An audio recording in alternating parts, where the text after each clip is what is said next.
Hello dear students, myself DM Sharma. I'm back with the second video of Economics and Introduction, the first lesson of Economics subject, Standard 11th, Gujarat Board. Friends, if you still have not subscribed my channel, then please subscribe it and press the bell icon button so that you can get the notifications of my next videos on the very first day.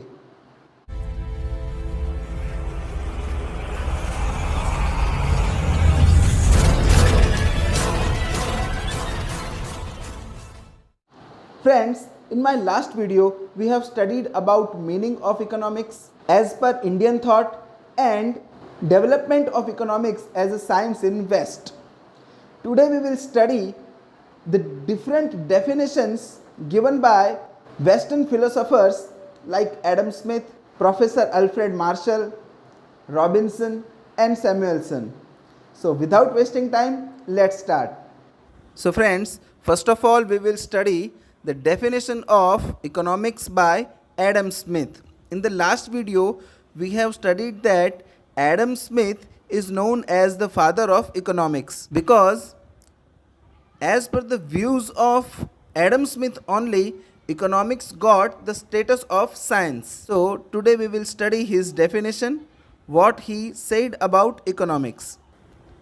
According to Adam Smith, economics is a science which study the activities connected with the production, consumption and exchange of material wealth. Friends, अर्थशास्त्र एक ऐसा विज्ञान है जो material wealth का production means भौतिक चीज वस्तुओं के प्रोडक्शन यानी उत्पादन, उसका कंजम्पशन यानी उसका उपयोग या उसके एक्सचेंज की एक्टिविटीज से जुड़ा हुआ है. यहाँ एक बात नोट करने जैसी है कि एडम स्मिथ ने अपनी डेफिनेशन में केवल मटेरियल वेल्थ यानी सिर्फ भौतिक चीज वस्तुओं की ही बात की है. इमटेरियल वेल्थ जिसमें सर्विसेज आती हैं जैसे transportation, communication, teaching, service of a doctor, ये सभी इमटेरियल वेल्थ हैं जिन्हें हम सेवा या सर्विसेज कहते हैं. इनमें से कोई भी मटेरियल वेल्थ नहीं है. मटेरियल वेल्थ यानी भौतिक चीज वस्तुएं. For example machinery, furniture, building, utensils, इन सभी चीज वस्तुओं के प्रोडक्शन के बारे में ही एडम स्मिथ ने बात की है. Adam Smith tries to give status of social science to the economics. ये बात तो हमने पहले ही डिस्कस की कि एडम स्मिथ ने इकोनॉमिक्स को एक सामाजिक विज्ञान का दर्जा दिया है. Further he explained human behaviour independently. अगर हम एक बार और उसकी डेफिनेशन पर नज़र डालें तो हम यहाँ देख सकते हैं कि economics is a science which study the activities connected with the production, consumption and exchange of material wealth. Adam Smith had completely talked about material wealth only, and in the material wealth such commodities are also included which badly affects the welfare of human being. दोस्तों, material wealth यानी भौतिक चीज वस्तुओं में तो ऐसी चीज़ों का भी समावेश होता है जो हमारे वेलफेयर को खराब असर करता हो, जैसे ड्रग्स, वेपन्स, शराब. इन सभी चीज़ों से हमारे वेलफेयर को खराब असर होता है. बट यहाँ पर एडम स्मिथ एक्सप्लेन करते हैं कि ह्यूमन बिहेवियर इंडिपेंडेंटली यानी उन्होंने इस चीज़ को ह्यूमन बीइंग पर ही छोड़ दिया है कि ह्यूमन बीइंग खुद समझदार है, उसे पता है कौन सी चीज़ उसके लिए अच्छी है, कौन सी चीज़ उसके लिए ख़राब है. तो अगर कोई जानबूझकर अपना ख़राब करना चाहे तो वो उस चीज़ के लिए इंडिपेंडेंट है, बाकी समझदार होगा वो ऐसी चीज़ों को यूज़ नहीं करेगा. ये बात इस पॉइंट से क्लियर होती है. And at last he considered economics as a science of wealth यानी जो अर्थशास्त्र है वो संपत्ति का शास्त्र है. वेल्थ क्रिएशन करना ही उसका मेन पर्पस है. One more definition of economics by Alfred Marshall in his book principles of economics published in 1890, Alfred Marshall defines economics is the study of mankind in the ordinary business of life It implies that in everyday life, people usually seek material well-being. Means अर्थशास्त्र मनुष्य की रोज की आर्थिक प्रवृत्तियों का अभ्यास करता है जिसमें वह भौतिक चीज वस्तुओं के उपयोग से सुख की अनुभूति करता है. This define is not very much different than Adam Smith's define because here also Marshall has talked about material wealth and Adam Smith also talked about material wealth. But here the little difference is that Professor Marshall has talked about the well-being. Adam Smith has declared that human being is independent, he is self-intelligent, he can understand what is good for him, what is bad for him. Friends, Adam Smith ने कहा था कि human being खुद समझदार है, वो independent है, उसके लिए क्या अच्छा है क्या बुरा है ये सोचने के लिए. बट यहाँ मार्शल ने कहा है कि ऐसी भौतिक चीज़ वस्तुएं जिससे वेलबींग होता हो, जिससे सुख मिलता हो या जिससे वेलफेयर क्रिएट होता हो.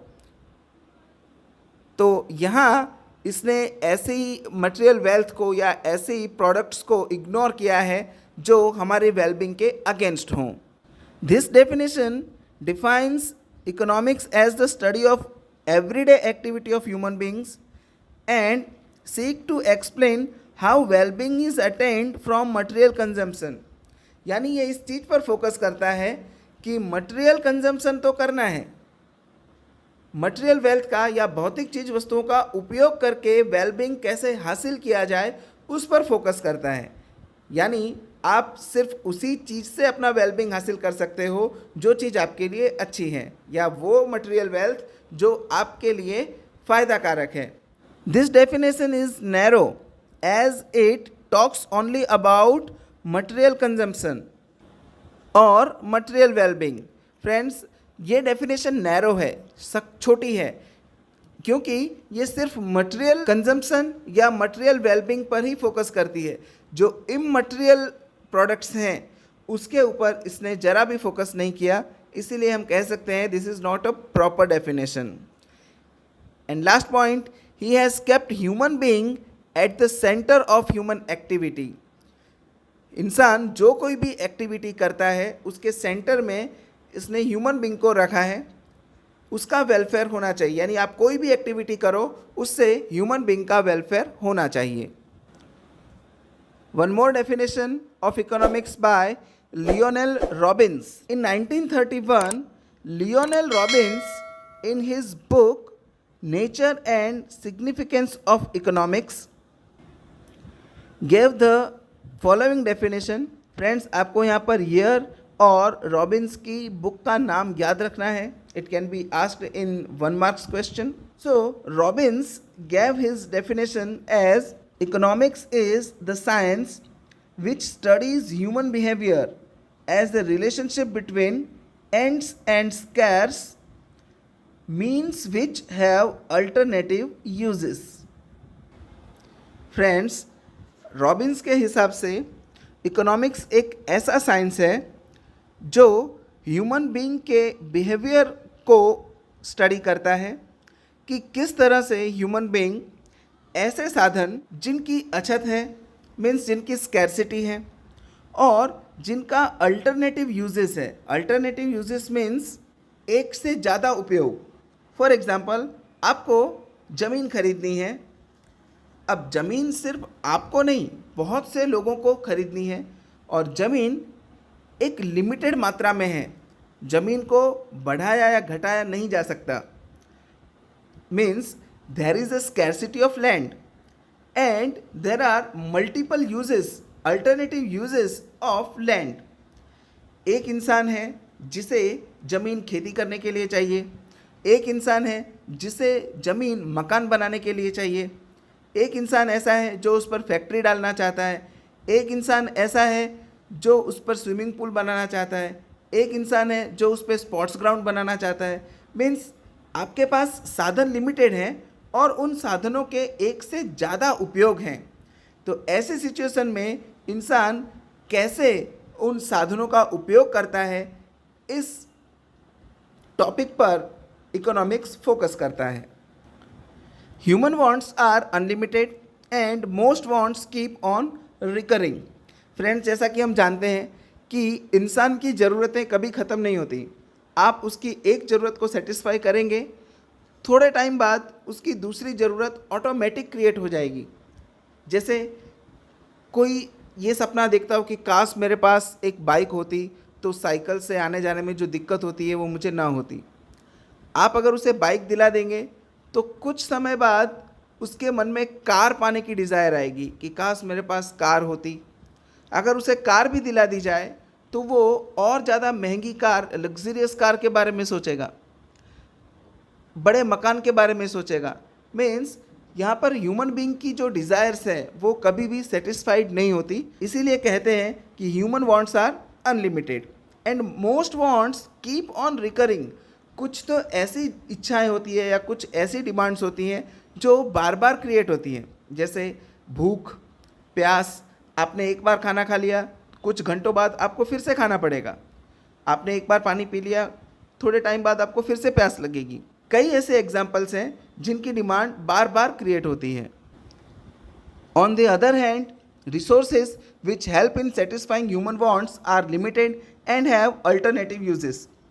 एक तरफ तो हमारी इच्छाएं अमर्यादित हैं और कुछ इच्छाएं हमारी बार बार जन्म लेती हैं, और दूसरे साइड उन इच्छाओं को सेटिस्फाई करने के जो रिसोर्सेज हैं, जो साधन हैं, वो लिमिटेड हैं और उनका एक से ज़्यादा यूज़ होता है।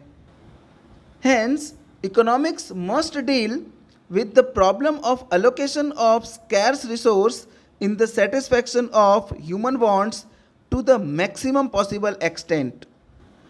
तो ऐसे साधन जिनकी अछत है या जिनकी कमी है, ऐसे साधनों के द्वारा ह्यूमन वांट्स को मैक्सिमम पॉसिबल एक्सटेंट, मतलब ज़्यादा से ज़्यादा स्तर पर सेटिस्फाई करने की कला वो इकोनॉमिक्स सिखाता है। According to Robbins, economics is a positive science and does not prescribe how things should be. It studies how human beings behave and does not deal with how they should ideally behave. Economics एक positive science है जो ये नहीं बताता कि चीज़ों को कैसा होना चाहिए, वो ये बताता है कि एक्चुअली ह्यूमन बिहेवियर होता कैसा है। ये नहीं बताता कि ह्यूमन बिहेवियर कैसा होना चाहिए। अगर कैसा होना चाहिए इस बात को फॉलो करेंगे तो फिर हमें साधु सन्यासियों की तरह ह्यूमन बीइंग को अज्यूम करना पड़ेगा, जिनकी इच्छाएं लिमिटेड हैं, जो अच्छा बुरा सोचते समझते हैं। लेकिन यहाँ रॉबिन्स ऐसे बिहेवियर की बात कर रहा है जो एक्चुअली होता है। ह्यूमन बीइंग का नेचर कैसा है, उसका स्वभाव कैसा है, वो किस तरह से डील करता है, इस चीज़ पर फोकस करता है। जैसे कि उसकी इच्छाएं, मैंने आपको बताया कि एक इच्छा आप सेटिस्फाई करेंगे तो ऑटोमेटिकली दूसरी जनरेट होगी। ये कॉमन बिहेवियर है। अब इसी चीज़ को उस वे में देखा जाए कि उस इंसान का बिहेवियर कैसा होना चाहिए, तो फिर यहाँ पर सेटिस्फेक्शन की बात आ जाएगी। आपने कई बार ये थॉट्स भी देखे होंगे कि कंटेंटमेंट इज हैप्पीनेस, यानी संतोष ही परम सुख है। तो रॉबिन्स उस चीज़ पर फोकस करता है कि ह्यूमन बिहेवियर कैसा होता है। एक और एग्जांपल, शराब, wine, alcohol is injurious to health, तो भी इंसान पीता है। तो जो इंसान पीता है वो नॉर्मल या कॉमन सिचुएशन है, उसे पीना नहीं चाहिए, ये आइडियल सिचुएशन है। तो यहाँ पर आइडियल सिचुएशन की बात नहीं करनी है, यहाँ पर जो कॉमन सिचुएशन है उसकी बात रॉबिन्स ने की है। And at last, definition of economics by Paul Samuelson. In his book Foundations of Economic Analysis published in 1947, Samuelson defines economics is the study of how society uses scarce resources to produce valuable commodities and distribute them among different people. जिन साधनों की कमी है उन साधनों का उपयोग करके समाज किस तरह से वैल्यूएबल कमोडिटीज़ का प्रोडक्शन करता है और उसे लोगों में किस तरह से बांटता है, इस चीज का अभ्यास अर्थशास्त्र करता है। Hence, Samuelson talks about choice, allocation of scarce resources and evaluation of cost and benefits of doing so. तो सैमुएल्सन चॉइस की बात करते हैं कि आपको खुद चॉइस करना है, सिलेक्ट करना है कि आपको किस चीज़ों की ज़रूरत है। एलोकेशन ऑफ स्कैर्स रिसोर्सेज, जिन साधनों की कमी है उनका एलोकेशन करना, उसे किस तरह से लोगों तक पहुंचाना। And evaluation of cost and benefits, और उन्हें लोगों तक पहुंचाने की जो कॉस्ट है, उसका जो खर्च है वो, और उससे होने वाला फ़ायदा, इन सभी चीज़ों पर अर्थशास्त्र फोकस करता है as per सैमुएल्सन। So friends, we have seen 4 definitions given by different experts or different philosophers. All definitions in a way commonly point out that economics studies human behavior. चारों चार अर्थशास्त्रियों की जो डिफाइंस है वो इस बात पर फोकस करती हैं कि इकोनॉमिक्स स्टडीज ह्यूमन बिहेवियर, अर्थशास्त्र ह्यूमन बिहेवियर को स्टडी करता है, is positive in nature, adopts scientific methods and methodologies and thus it is a social science. यानी commonly हम कह सकते हैं कि economics is a social science. So friends, we stop here today. I hope you all have understood all the topics that we discussed today. If you have any doubt, you can ask me in the comment section, and if you like the video, then also mention in the comment section. In the next video, we will study very important and interesting topic, that is economic activity and non-economic activity and macroeconomics and microeconomics. So till then, keep study and stay at home. Goodbye.